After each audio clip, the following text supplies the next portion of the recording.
Hello, and thanks for joining Your Body Advocate podcast. I am Ruth Cummings, your host, and today I have a special treat for Earth Day, April 22nd.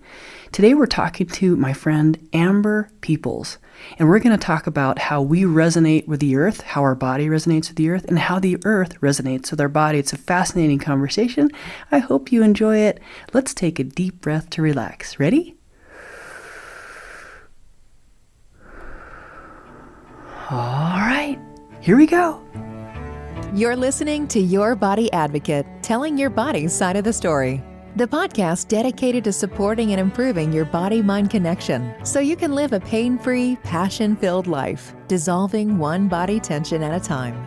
Discover the healing properties of your own body language, and together let's explore ways to support and improve essential self-talk. Now, here's your host, Master of Encouragement and Body-Mind Life Coach, Ruth Cummings.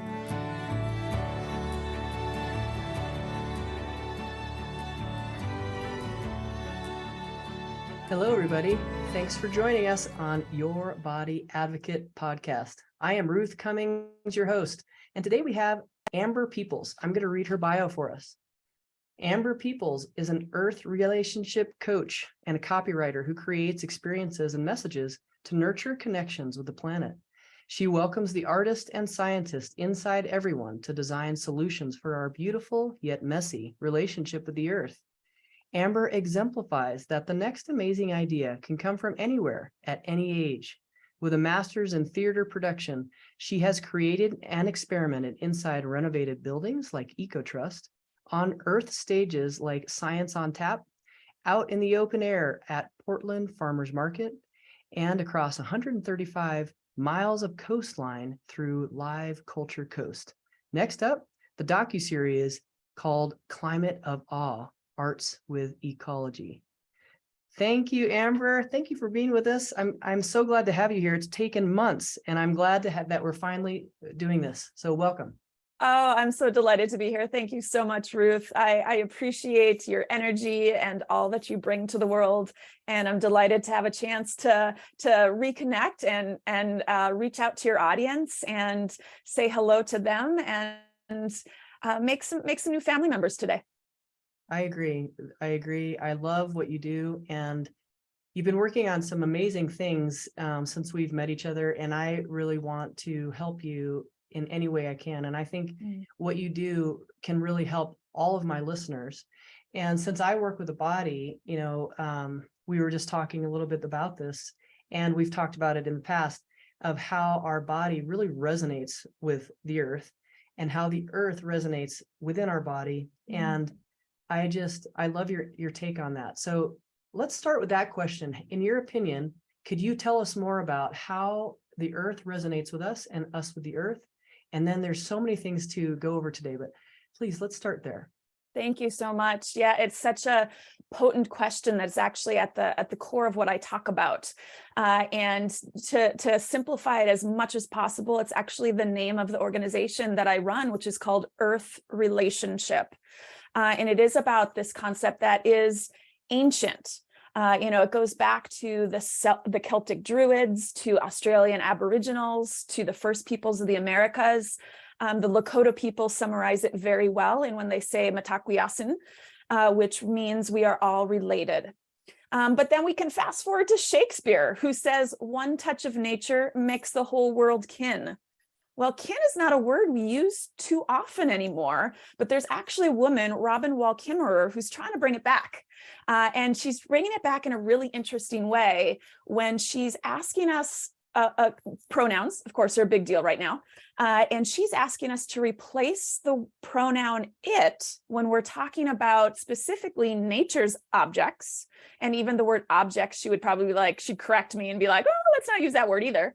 But let's move it from it to the word kin, actually using the pronoun kin to describe a plant, an animal, the air, a mountain. So it's this idea that we are all related just as much as I am related and of my body, of the body of my mother and my father and my grandparents, and going farther and farther back. We can definitely trace that through humanity. And there's so much that's done about that in biology and medical and medicines in regards to tracing our human history.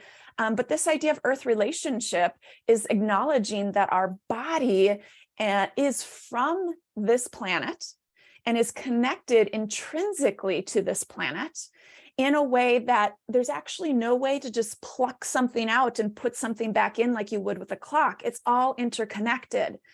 And so the best way we can do that, starting out, if you're listening to me and going, what the heck is she even talking about? This sounds like a bunch of jambalaya, for lack of a better term, is going through our body.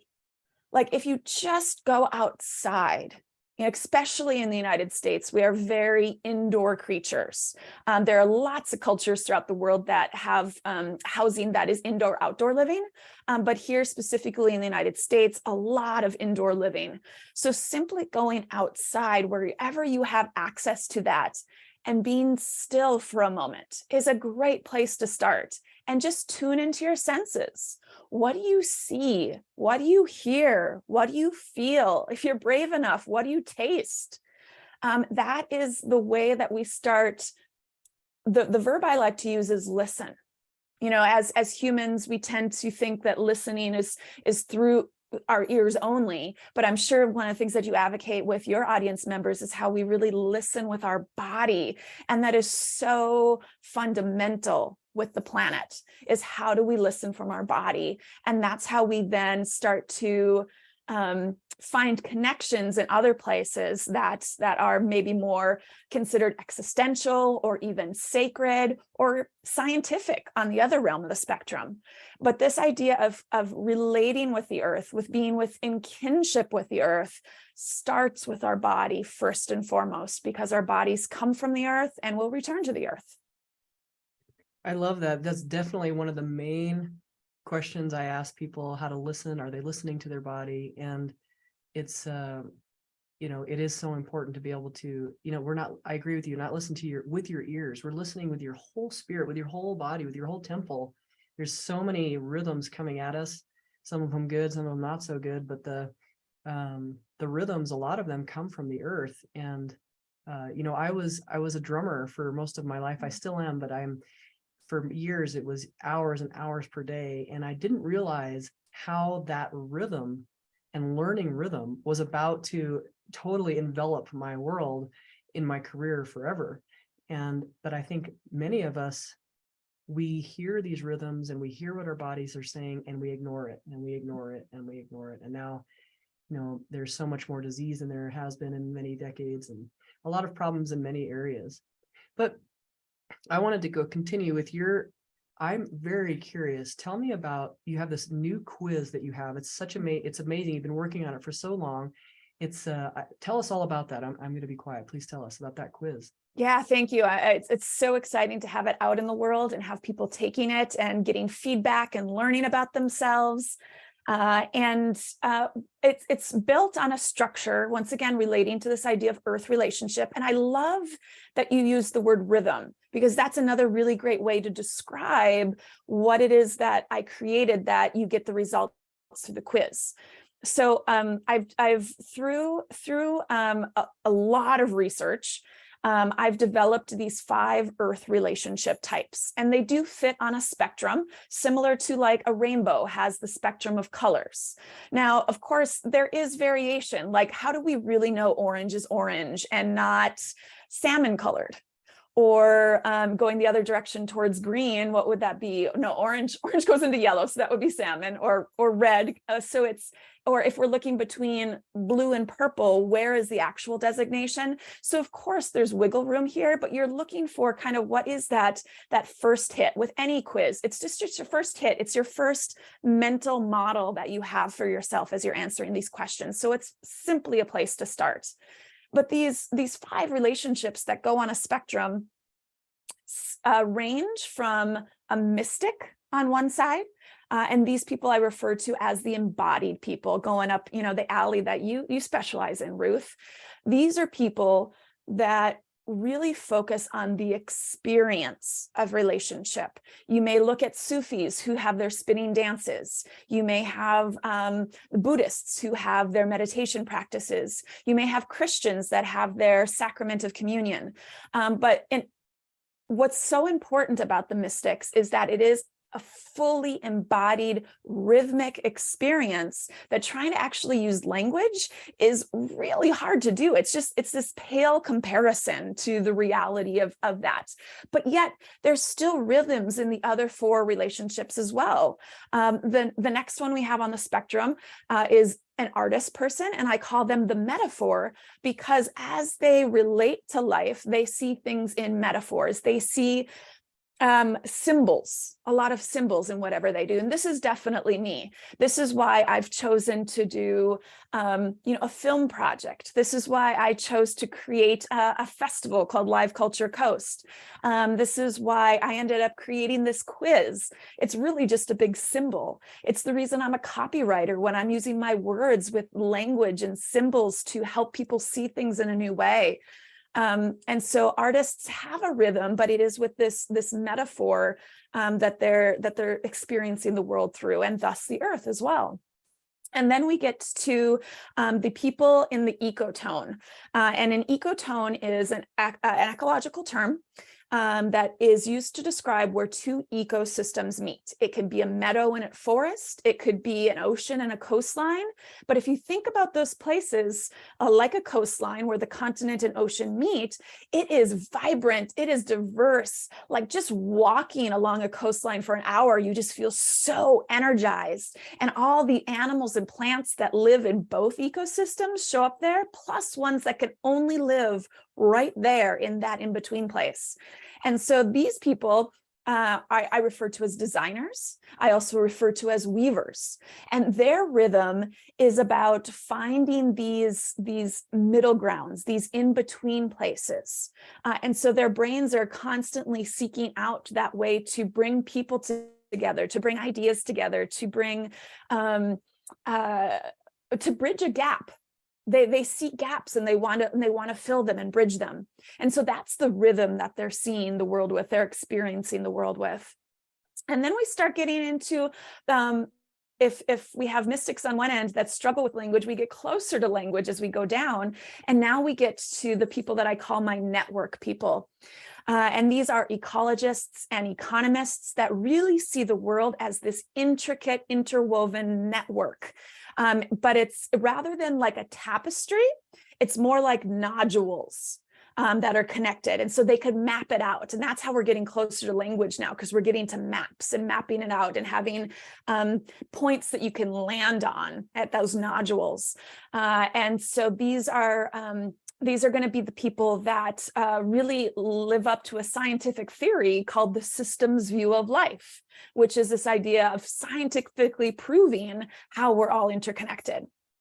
And then finally, we get to the group that I call my molecular people. And these people love to just go down the deep atom level, molecular level of understanding. So these people love language. They love mathematical equations. They love precision. So their rhythm, their relationship, their way of being family is to actually give you these really precise ways of doing things. And so what's interesting across the spectrum is that they all have a rhythm to them, but they are expressed very differently. And so it's honoring that about ourselves, that the earth is really in some ways so inconceivable about how it works. No matter how much we're trying to understand it, there's still so much that we have to admit we don't know. Like, do we really know how gravity works? Do we really know how time works? We really don't. But I bet we have some mystics who can give you an experience to be with it, or scientists that are working really hard on equations to be able to help it. But even at like the scientist realm, we're starting to realize quantum physics makes sense on its own. Relativity makes sense on its own. When you put it together, they don't make sense. And so it's across the spectrum of ways of communicating with the earth, similar to love languages. We all, according to the theory, there's these kind of 5 ways we can encapsulate love, both in how we want to give it and receive it. And so I'm looking at these earth relationships as these different perspectives we have as humans on the world, and how if we show up in full presence of that, we can truly show up in connection with one another. And when I say one another, I mean individual humans with the planet, with the earth, with the what we refer to as either beyond human or more than human aspects of the world when we're talking about plants and animals. So this idea of rhythm, I really love that you use that, because that's a great, I'm the metaphor girl, I love those metaphors. So it's a great metaphor to describe all 5 of those relationship types. I love these, and I know you've been working on them really hard, and I love them. You've done a great job. They really are distinct, and I understand each one of them. And that's funny. Like I'm guessing, that which one I am, but I can see myself in each one. Mm-hmm. And so it's an interesting, I'm excited to take the quiz. And so how did you start down this road, Amber? I don't really know the story. Yeah, that's a great question. It is a long story, and it starts with the fact that I grew up on a farm. It was a family farm that was my biological parents got it from my maternal great-grandmother in very, very rural Minnesota. The town that I went to elementary school had 500 people in it. And so what I love about that is that I always knew from birth that raspberries come from a bush and not from a box. So there's already that distinction that when you ask some kids today, they truly don't know that raspberries come from a bush instead of a box. And there was even this film that I recently saw that was truly amazing at Sundance Film Festival called The Pod Generation. And there is 2 main characters, a husband and a wife, and the husband is a biologist during that time when things have gotten so far away from nature that they are actually kind of farming out, you could say, pregnancy into these pods.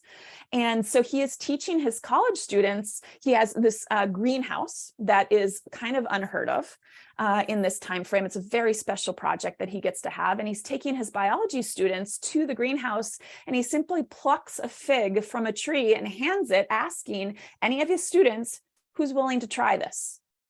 And everybody's terrified. Nobody will do it, because their food has been so divorced from the actual food. And so I feel really, really lucky that I've always known that raspberries come from a bush and not from a box. But way leads on to way, and life got pretty complicated for me. And then I actually had a health crisis when I was in my 20s. And now we know a lot more about Candida. At the time, this would have been 2005, I think. We didn't know too much. You had to be pretty far on the fringes of knowing medicine at the time. And that started this new path of really coming back to the source of my food. And I think that's a really good way in for a lot of people that have come from divorced from nature, is to really look at, what am I eating?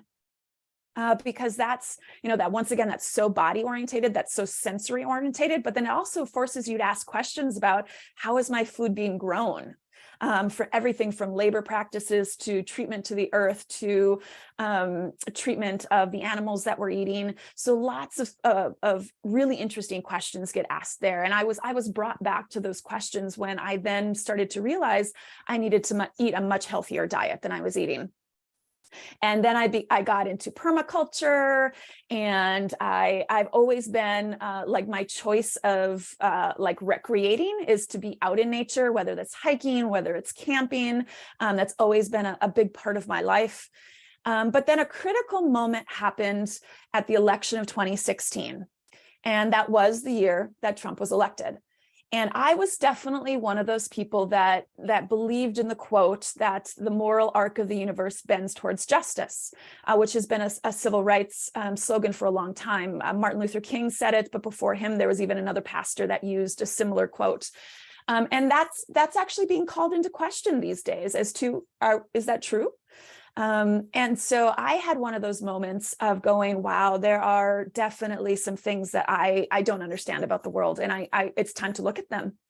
And as I was looking at all these different things, the thing that kept coming to me over and over again was that ecology is my home, which literally that is the definition of eco, is home. And so ecologist is the study of the science of home. Economist is the study of the household, essentially. And so ecology is my home, but art is my tool. And I was like, okay, well, what does that mean? You know, I'm listening because I definitely have my own mystic side to me. And I'm listening to that and I'm going, what does that even mean? And so I put my weaver into action and I started coffee dates. I started researching. I was like, what does arts and ecology even mean? And I met incredible people. I found incredible research. I learned so much. And that's when some of those things that you read in my bio started happening. That's when I worked for Portland Farmers Market. That's when I hosted Science on Tap. That's when I worked for Ecotrust. That's when I created Live Culture Coast. And in the midst of all of this, I had this back pocket project that is now what I'm working on, which is Climate of Awe, the film. And as I was really developing, okay, what's going to be told here? What is the story here? And how can it actually help people? That's when I went deeper into the science. I took courses with this incredible physicist named Fritjof Capra, and all kinds of other things. And as I was researching, is when I fell upon the 5 different relationship types across the spectrum. But, you know, ultimately, in a lot of ways, that can all be summarized to, it was a calling. It was those moments that I stopped and listened and asked, and then just shut up and listened. And there were, you know, key moments in my life that got me there. But I think what's really exciting in today's world is that this relationship with the earth is still really foreign to a lot of people. It's considered an existential crisis to a lot of people, but it's also something that we are more and more aware of. Once again, when I was at Sundance, there was this incredible panel called Audiences Want Climate Stories.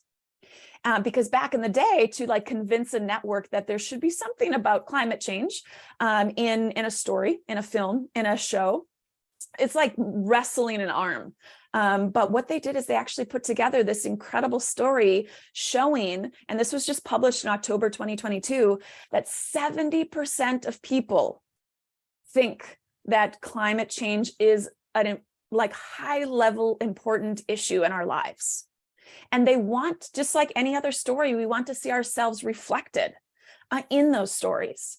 And so as I thought about how do I show people, like, this is where we're at, and this is what we can do. Like for me, where that came from was a kid growing up on a farm. But what about the person who always grew up in an apartment in New York City? Or what about the person who grew up running around an industrial complex in Detroit? Or what about the person who inherited a yoga studio in Puerto Rico and is trying to figure out what to do now, but they've never really had the training to do that? And so to me, it became really important to figure out, how do we welcome everybody into this conversation? More and more people want to be a part of the conversation, but don't necessarily have an inroad in. And so my hope with Earth Relationship and the projects that I'm creating out of it is simply the verb welcome. Welcome to the conversation. Welcome to your relationship with the earth. Here's a map. You might want to change your shoes, but it's up to you. Here's some places you can go check out. Like, go check out my friend Metza. He's got some great resources. Go check out this really incredible podcast that I can suggest called All My Relations, that is put together by 2 young Indigenous women. And on the list goes, is I really do feel like the role that I serve is this place of welcome. Raspberries come from a bush, not from a box. I love all that. That's my question for you now, because I love what you're saying, and I'm going to bring this back to where do you think we find earth in our body? Mm-hmm.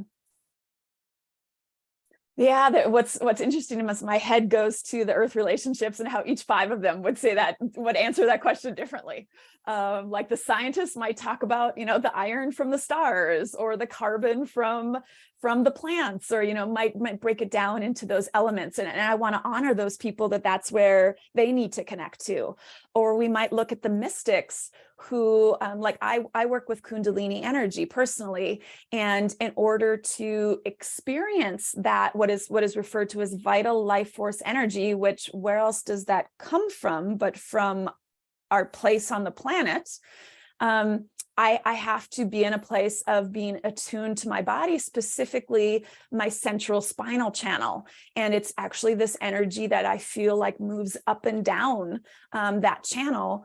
And in that way, I get either revelations about the earth, or I feel connected with the larger energy that is the earth. Like James Lovelock was a scientist, probably more along the ecologist side of things, where he came up with the Gaia theory about how really, the planet is one big organism, and we as humans are actually just like a component of that. Like our cells would have, their atoms and the eons and the mitochondria and all the other things.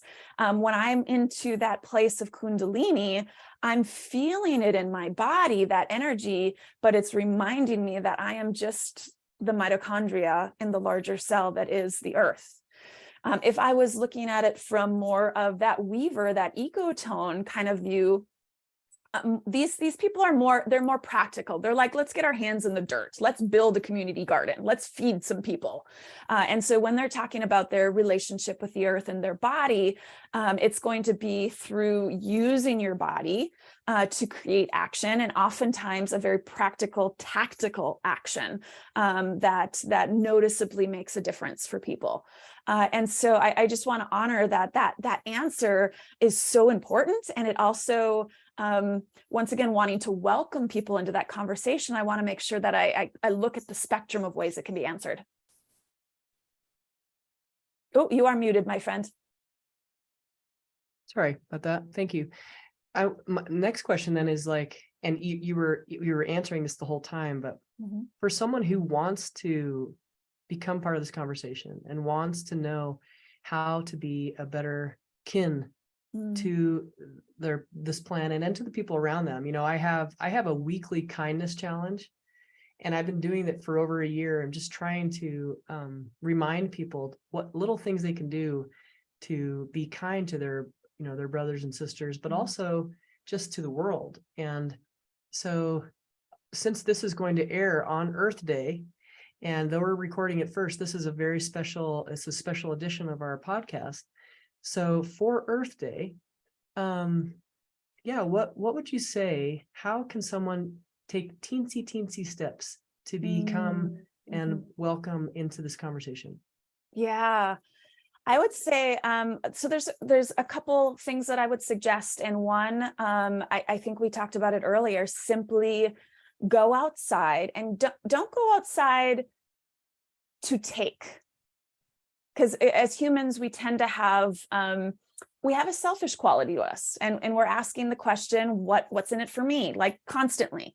And just like any new relationship, that instinct is there. Let's say it's somebody that you're interested in dating. Your first things that you're tuning into is, do I find this person attractive? Do I think they're saying the right thing? It's very eye focused. And so I just want to acknowledge that and just put that into the room, that that's a reality.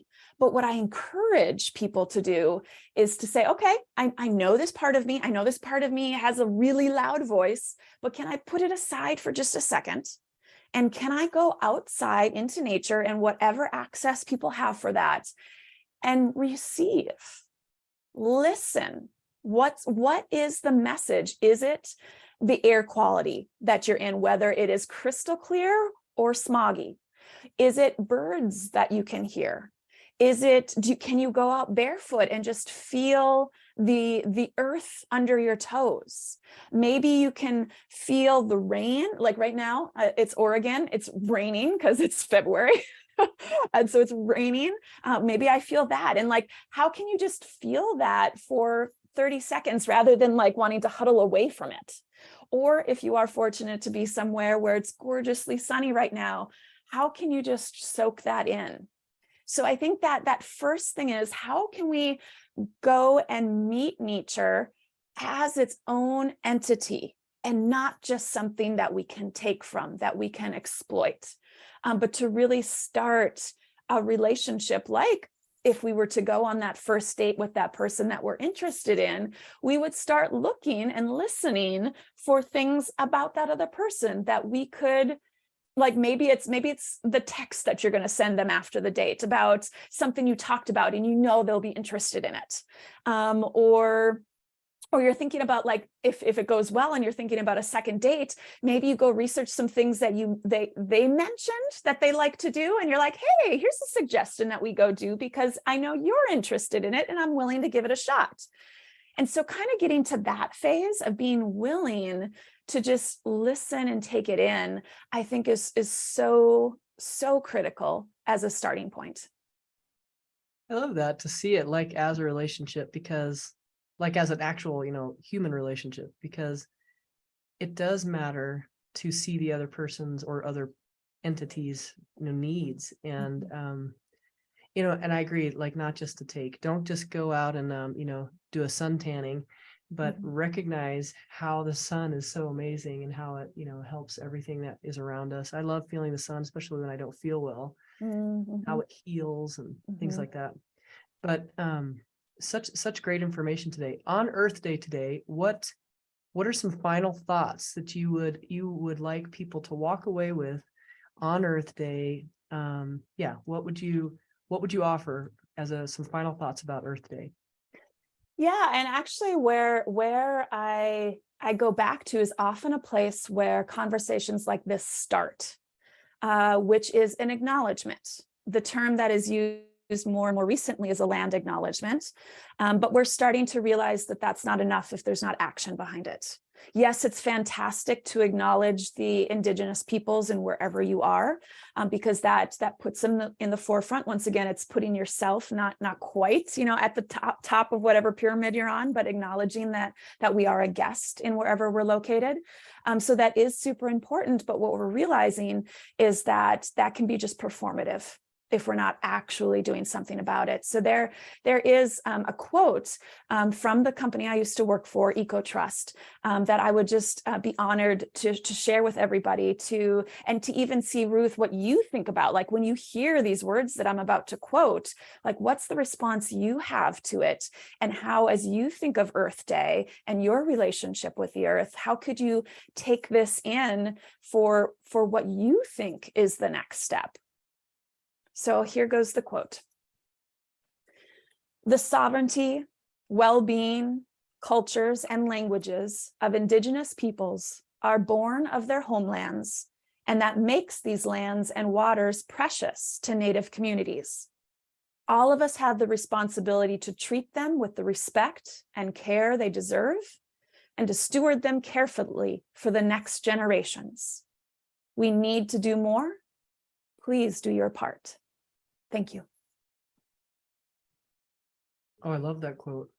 I totally agree with it. For me, I wish I lived nearer to an ocean, because I would like to clean out as much as I could that I see is thrown into the waters. And then in my house, we just try to have, we try to compost, and we try to just recycle everything, not just recyclables, which I don't really know are recycled, especially in my small city, but try to use things again. I think that we as humans, we get so used to one-use plastics, and then also to electronics. We just kind of toss them out and get another one, and it's a big deal what happens in the background for all that stuff to just show up and we use it again. And my dad would fix old radios and fix old everything. I love that. Refrigerators, washers, dryers, like things around the house, flashlights, instead of just throwing it out. he still does. He's very good at that. And that definitely taught me how to, to really look at the machinery behind what we use and see if we can reuse it. And I love that. but yeah, the water, the people that have been so abused on this country and on this world, everywhere around the world. Yeah, to love them. Definitely. I'm on a mission to spread love and kindness, one smile at a time. And so these two very well go together. And just like we just need to love everything. Yeah. There's no reason for that type of narcissism and selfishness.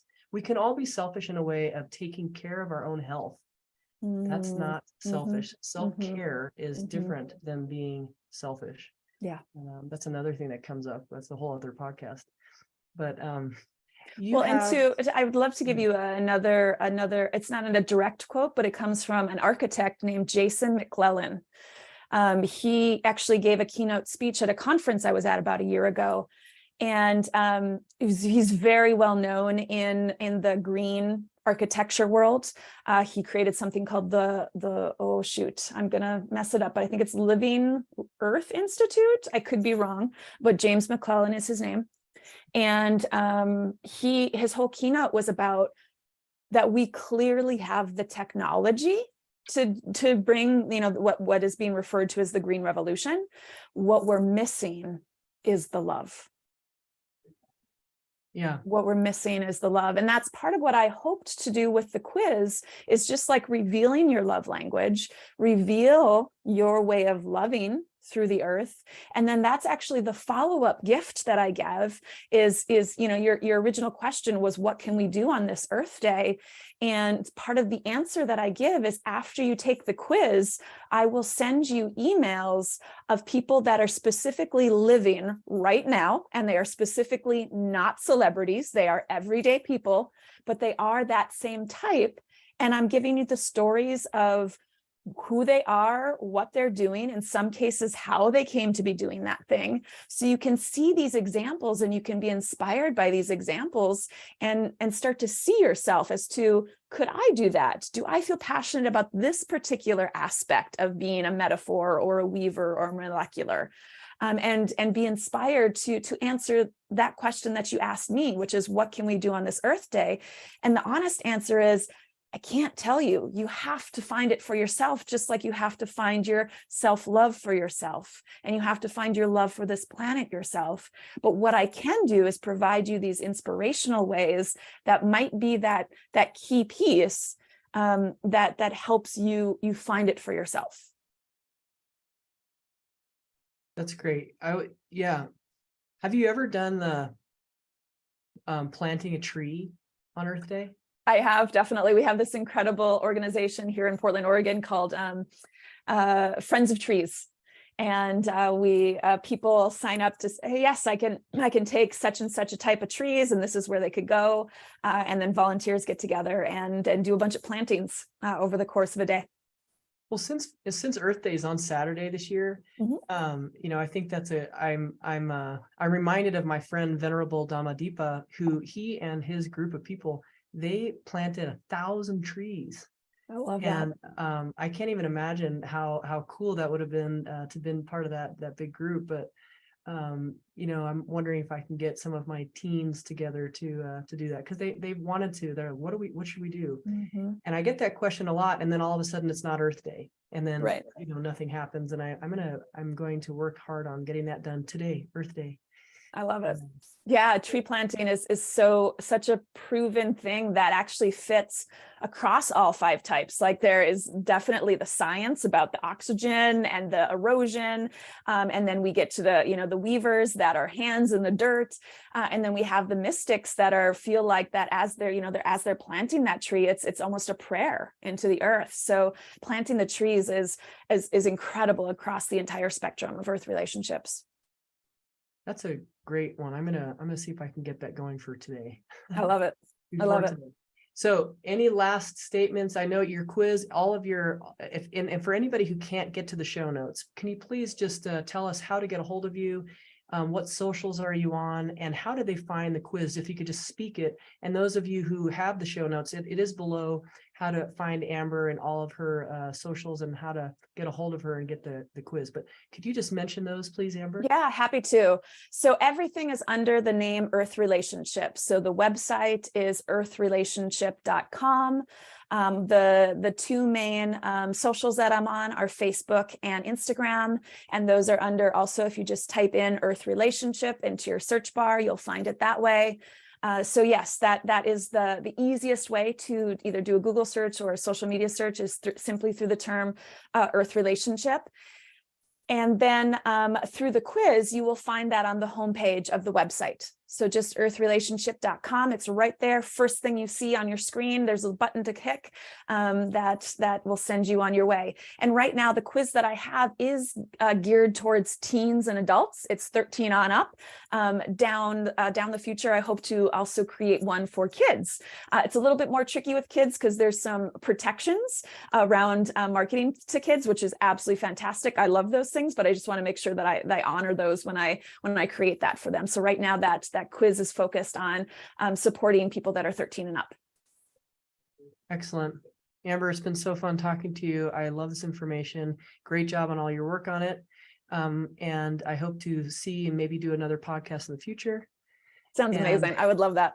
Okay, excellent. So thank you so much today, and we will talk to you soon. Everybody, thanks for listening, and we will see you next time. Bye-bye. Thank you for listening to Your Body Advocate with Ruth Cummings. We're so glad you've joined us today and truly believe you can live a pain-free, passion-filled life. To connect with Ruth, work with Ruth, or to grab your free ebook, go to ruthcummings.com. We'd love to hear from you. Don't forget to rate, review, and subscribe so you don't miss our next episode. Until next time, friends, be open, include the unincluded, think outside the box, and spread love and kindness one smile at a time.